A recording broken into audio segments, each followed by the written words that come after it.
All right, let's get into it.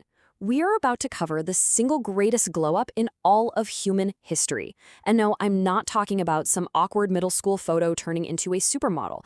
I'm talking about the wild transformation of how we actually talk, text, and even think. So buckle up because language had a glow up that literally changed everything.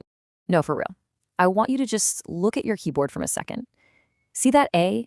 What if I told you it started its life 4,000 years ago as a tiny drawing of an ox head? I'm not kidding. This is the kind of secret history hiding right there in plain sight.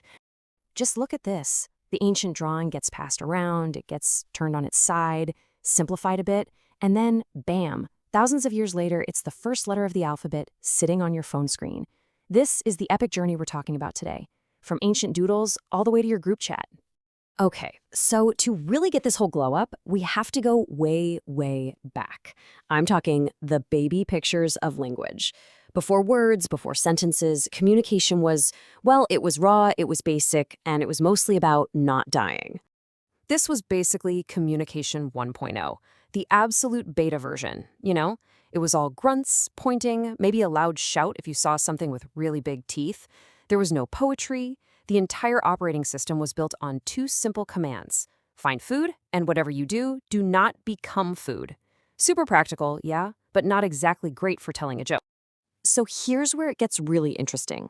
Our brains and our language kind of grew up together. It was a coevolution.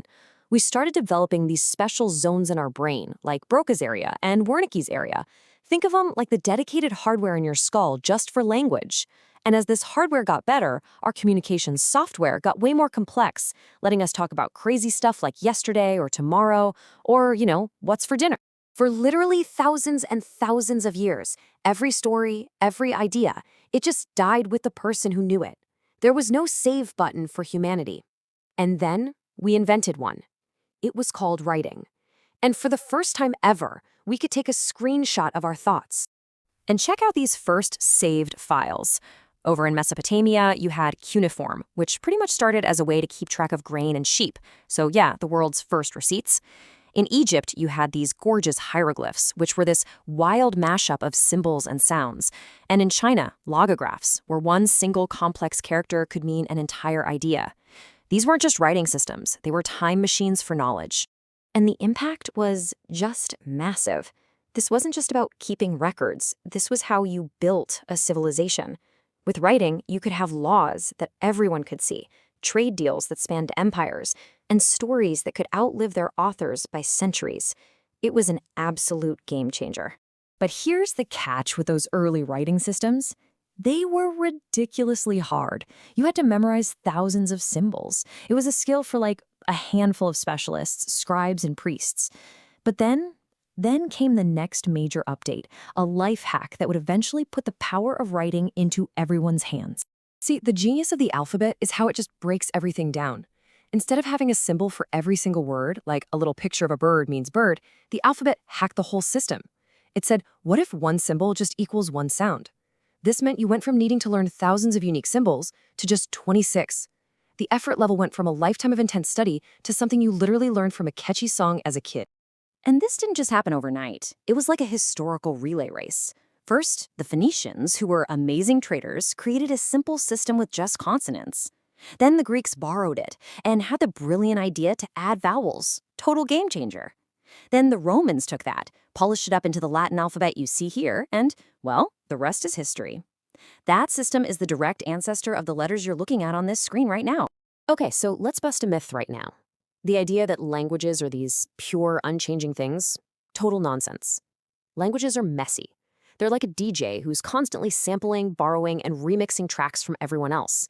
They steal words, they mash up grammar, and they evolve through contact.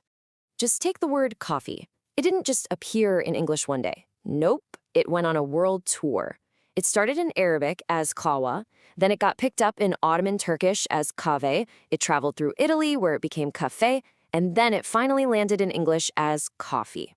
So yeah, every time you order a latte, you're speaking a word that crossed entire empires and oceans. And sometimes this remixing happens like on the fly.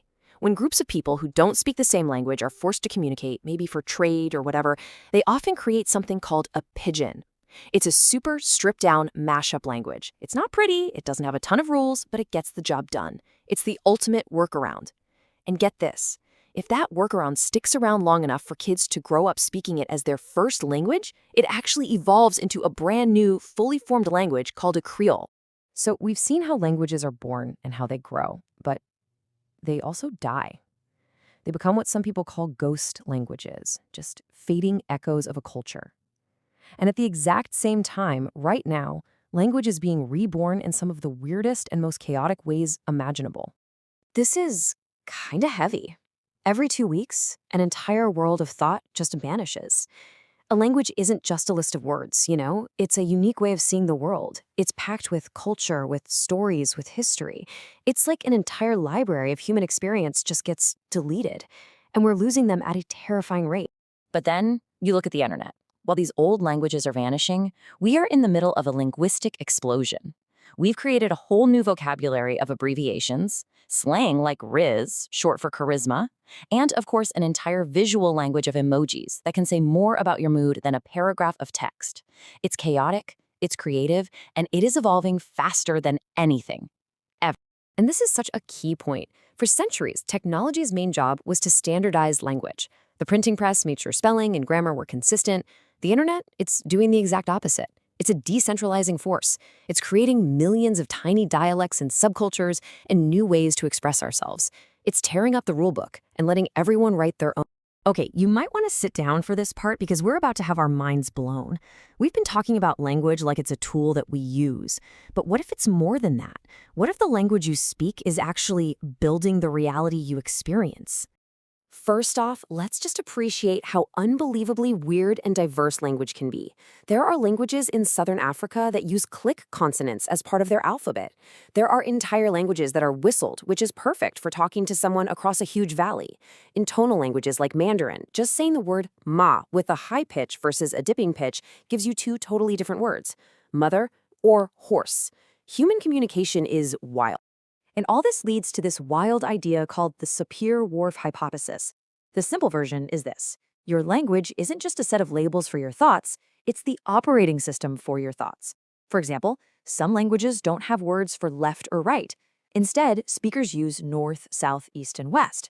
So they might say, there's a bug on your southwest leg.